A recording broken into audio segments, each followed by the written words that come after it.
Harry Potter and the Prisoner of Azkaban by J.K. Rowling. To Jill Prowett and Anne Curley, the godmothers of Swing.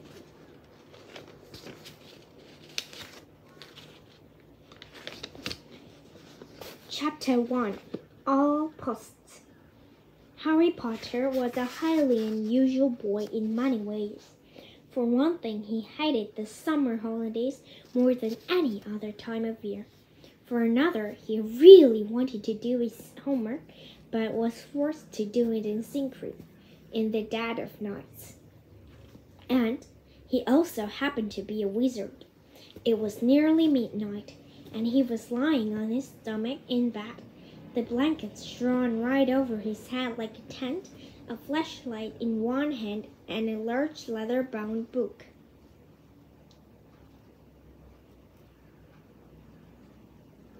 A History of Magic by Bathilda Batch.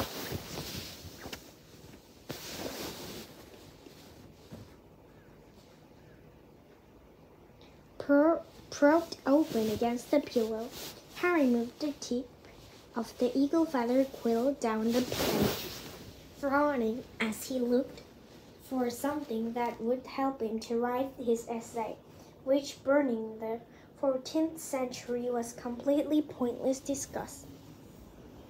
The quill paused at the top of a likely-looking photograph. Harry pushed his round glasses up to the bridge of his nose, moved his flashlight closer to the book, and read. Non-magic people, more commonly known as muggles, were particularly afraid of magic in medieval times, but not very good at recognizing it. On the rare occasion that they did catch a real witch or wizard, would form a visit, fleeing freezing charm, and then pretend to shriek with the pain while enjoying a gentle tickling sensation. Indeed, Gwendoline, the weird enjoyed being burned so much that she allowed herself to be caught no less than 47 times in various disguises.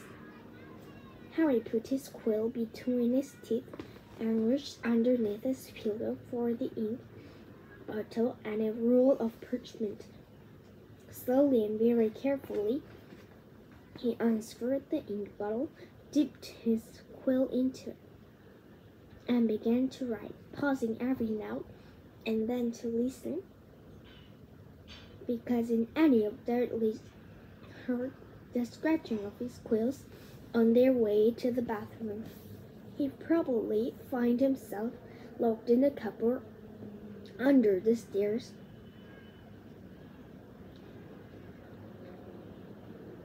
For the rest summer, the Dursleys' family of number 4, Private Drive, was the reason that Harry never enjoyed his summer holidays. Uncle Vernon, Aunt Petunia, and their son, Dudley, were Harry's only living relatives. They were muggles, and they had a very medieval attitude toward magic. Harry's step-parents, who have been a witch and wizard themselves, were never mentioned under the Dursleys' roof. For years, Aunt Petunia and Uncle Vernon had hoped that if they kept Harry as downtrodden as possible, they would be able to squash the magic out of him. To their fury, they had been unsuccessful. These days, they lived in terror of anyone finding out that Harry spent most of the last 2 years at Hogwarts School for Witchcraft and Wizardry. The most they could do, however, was to lock away Harry's spellbooks, wand, cauldron, and broomstick at the start of the summer break, and forbid him to talk to their neighbors. His separations from his spelling books had been a real problem for Harry, because his teachers at Hogwarts had given him a lot of holiday work. One of these, say, a particularly nasty one about shrinking potions, was for Harry's least favorite teacher, Professor Snape, who would be delighted to have an excuse to give Harry detention for a month. Harry had therefore seized his chance in the first week of the holidays, while Uncle Vernon and Petunia and Dudley had gone out of the front garden to admire Uncle Vernon's new company car in very loud voice, so that the rest of the street would notice it too. Harry had crept downstairs, picked the lock on the cupboard understairs, grabbed some of his books, and hidden them in his bedroom. As long as he didn't leave spots of ink on the sheets, the Dursleys need never know what he was studying magic by night.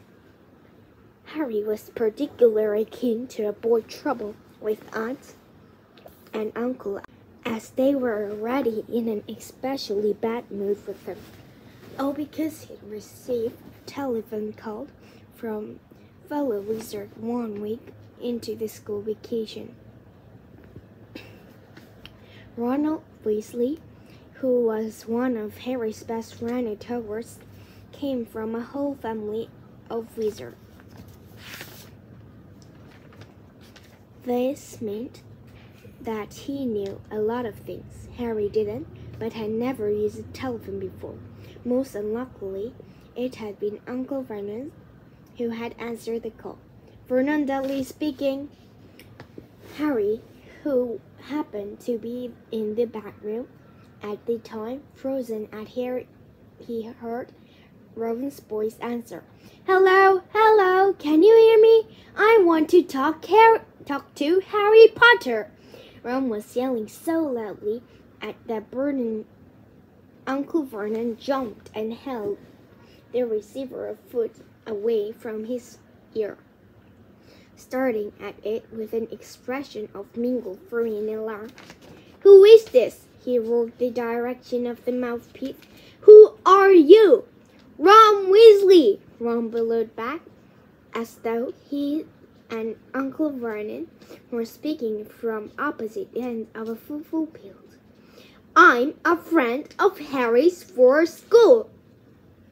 Uncle Vernon's small eyes swept around to Harry, who was rooted to the spot.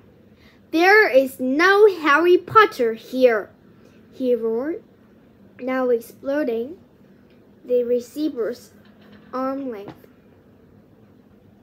Although frightened, it might explode. I don't know what school you're talking about. Never contact me again. Don't you come near my family. And he threw the receiver back on the telephone as it dropped, ping a poisonous spider. The fight that had followed had been one of the worst ever. How dare you give this number to people like you? Uncle Vernon had roared, spraying Harry with spit. Ron obviously realized that he'd gotten Harry in trouble because he hadn't called again. Harry's other best friend from Hogwarts, Hermione Granger, hadn't been in touch either. Harry suspected that Ron had warned Hermione not to call, which was a pity, because Hermione, the cleverest witch in Harry's year, had Muggle parents, knew perfectly well how to use a telephone, and would probably have had enough sense not to say that she went to Hogwarts. So Harry had no word from any of his wizarding friends for 5 long weeks, and this summer was turning out to be almost as bad as the last one. There was just one very small improvement. After swearing that he wouldn't use her to send letters to any of his friends, Harry had been allowed to let his owl Hedwig out at night. Uncle Vernon had given it because the racket Hedwig made if she was locked in her cage all the time. Harry finished writing about Wendling the Weird and paused to listen again. The silence in the dark house was broken only by the distant, grunting snores of his enormous cousin, Dudley. It must be very nice, Harry thought. His eyes were itching with tiredness. Perhaps it finishes as late tomorrow night. He replaced the top of his ink bottle, pulled an old pillowcase from under his bed, put the flashlight, a history of magic, his essay, quill and ink inside it, got out to bed, and hid the lot under a loose floorboard under his bed. Then he stood up, stretched and checked the time of the luminous alarm clock on his bedside table. It was 1 o'clock in the morning. Harry's stomach gave a funny jolt. He hadn't been 13 years old without realizing it for a whole hour. Yet another unusual thing about Harry was how little he looked forward to his birthday, but had never received a birthday card in his life. The Dursleys had completely ignored his last 2 birthdays, and he had no reason to suppose they would remember this one. Harry walked across the dark room, past Hagrid's large, empty case to the open window. He leaned on the sill, the cool night air pleasant on his face after a long time under his blankets. Hedwig had been absent for 2 nights now. Harry wasn't worried about her. She'd been gone this long before, but he hoped she'd be back soon. She was the only living creature in the house who didn't flinch at the sight of him. Harry, though still rather small and skinny for his age, had grown a few inches over the last year. His jet black hair, however, was just as it always had been, stubbornly untidy. Whatever he was, just as its always have been, stubbornly untidy. Whatever he did to it, the eye behind his glasses were bright green, and on his forehead, clearly visible through his hair, was a thin scar shaped like a bolt on lightning. Of all the unusual thing about Harry, this scar was the most extraordinary of all. It was not, as the Dursleys had pretended for 10 years, a souvenir of car crash had killed Harry's parents, because Lily and James Potter had not died in a car crash. They had been murdered by the most feared dark wizard for 100 years, Lord Voldemort. Harry had escaped from the same attack with nothing more than a scar on his forehead, where Voldemort's curse, instead of killing him, he rebounded upon its originator. Barely alive, Voldemort had fallen flat, but Harry had come face to face with him at Hogwarts, remembering their last meeting as he stood at the dark window. Harry had to admit he was lucky even to have reached his 13th birthday. He scanned the starry night for a sign of Hedwig, perhaps soaring back to him with a dead mouse dangling from her beak, expecting praise.